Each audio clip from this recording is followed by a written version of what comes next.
Hello friends, welcome to आज blog. आशा करुँच आप सब भल थे, मुझे ये भल अच्छी।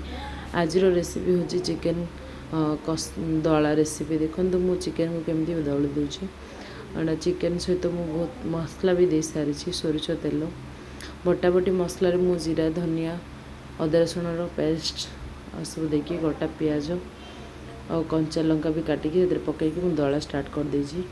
आकुड़ा में गोटे 5 मिनट एमती भल भाव दलीदेवा। देखुं तो मुझे भल भाव दली दूसरी मैंने मुझे सब सेमती करी बोर हो सारे आज नुआ करुँ गोटे कटिंग कला बेले गोटे मांस लगी जाता मुझे काटुली। देखो गोटे मीडियम साइज आलू भी मत दूसरी। आलू बिना तो तरकारी आम एपटे अधूरा, से आलू पकड़ा बाध्य। आलूर टेस्ट टी अलग लगे और तार ग्रेवीटा भी टी थिक आसे माने मोटा आसे से आलू पका जाए और बहुत टेस्टी भी लगे आलू से आलू पकईची। एटा दला सरला मुझे हाथ धोई दूची। ये देखो जार रे किसी मसला रही जाइतिला मुझे अल्प टिके पानी देकी से पानी को दूसरी पानी मांसरू पानी बहुत बाहर से अधिक पानी ए किसी देनी अल्प टिके खाली से जार पानी देची। देखो गैस ऑन करके मुझे जमती दली थी से हांडी सहित सेमती बसई देची।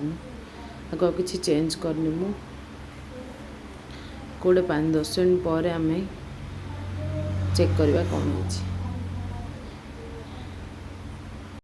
ये देखो 10 मिनट पर आम चेक करा मांसटा बहुत सुंदर देखा देखुं तो कलर भी बहुत ही बढ़िया आसी यार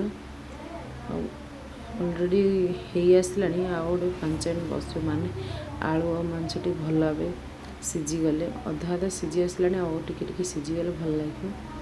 तो मुझे देखा देखो बढ़िया हो ग्रेवी भी देखो पानी किसी दे नी के बहुत सारा पानी बाहरी कहते ना बहुत पानी बाहर आगे आम रखीदे आ गोटे 5 मिनट पर आगे आम खोलिकी देखा कौन जो देखीदे।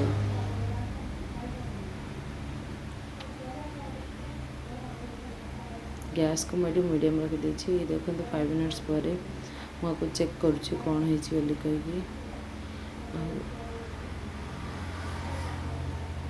देखिपे चिकेन कलर केते बढ़िया आसी। एटा बहुत भल भाव सीझी सारी बास्ना तो ये बढ़िया आसूँ और कहतुनी मुझे टमाटो भी यूज करनी आप चाहिए यूज करें आपण चॉइस किंतु मत टमाटो भल लगे तो मुझे ये देखु कलर केमती आसूँ स्मेल तो बहुत ही बढ़िया आसूँ। आपण जब मो वीडियो भल लगे तो लाइक शेयर सब्सक्राइब करें जमा भी भूलें। Thank you so much. यहाँ मो हजबैंड को मुझे खाया देती आम खाई सारिकी मोर बाड़ी पट बुली जाइए मो नणंद आ मुझे देखो लंका आंब तोलिकी आम एटा खाइबा को जाइए। देखो थैंक यू।